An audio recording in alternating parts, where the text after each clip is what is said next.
పశ్చిమాసియాలో అమెరికా ఏం చేయబోతుంది? 6వ తారీఖు వరకు కూడా, అంటే ఏప్రిల్ 6వ తారీఖు వరకు కూడా గడువు ఇచ్చింది.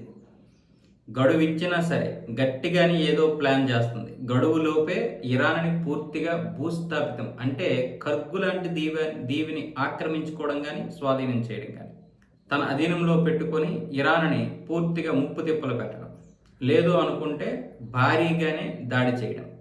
ఇప్పటికే 2000 మంది పారామిలిటరీ సిబ్బంది అయితే దిగారు రంగంలోకి.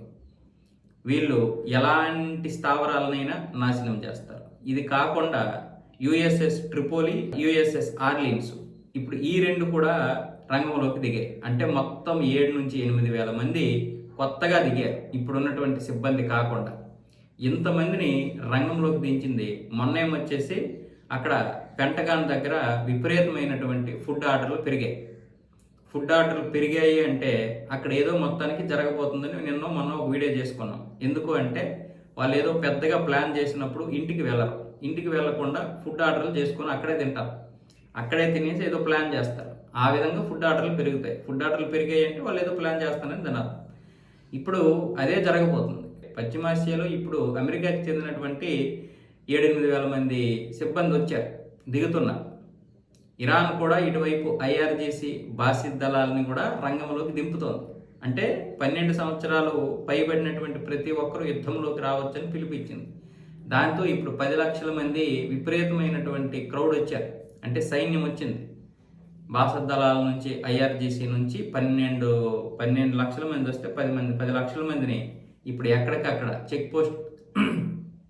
చెక్ పోస్టుల దగ్గర, ప్రతి దగ్గర అయితే ఏర్పాట్లు చేశారు. అలాగే యుద్ధం నేరుగా చేయాల్సి వచ్చిన దగ్గర 18-19 సంవత్సరాలు పైబడినటువంటి వారిని నియమిస్తున్నారు. వాళ్ళకి శిక్షణ కూడా ఇస్తున్నారు.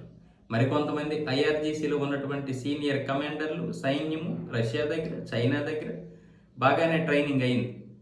సో మరొక వైపు అక్కడ సిరియాలోని బాసిద్ దళాలకి లెబనాను, హూతీలు వీళ్ళందరూ కూడా పోరాటం చేశారు. అందులో ఐఆర్జీసీ వాళ్ళు కూడా ఉన్నారు. సో ఆ యొక్క ఇదైతే అనుభవం అయితే ఉంది. మరి ఏం జరగబోతుందో తెలియదు, కానీ అమెరికా గట్టిగానే ప్లాన్ చేసింది. దగ్గర 8,000 నుంచి 10,000 మంది సైన్యం ఉన్నారు అంటే ఇప్పుడు అమెరికా ప్రజలు కూడా భయపడేది అందుకే.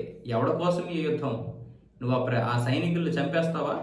అయితే ఇప్పుడు అమెరికాకి చెందినటువంటి సైనికులు దొరికిపోయినా దొరికిపోవచ్చు. బాసిద్ దళాలకు కనుక దొరికారంటే వాళ్ళు నరకం చూపించి మరీ చంపేస్తారు. సో ఆ పరిస్థితిని కూడా ఎదుర్కోవాల్సి ఉంటుంది.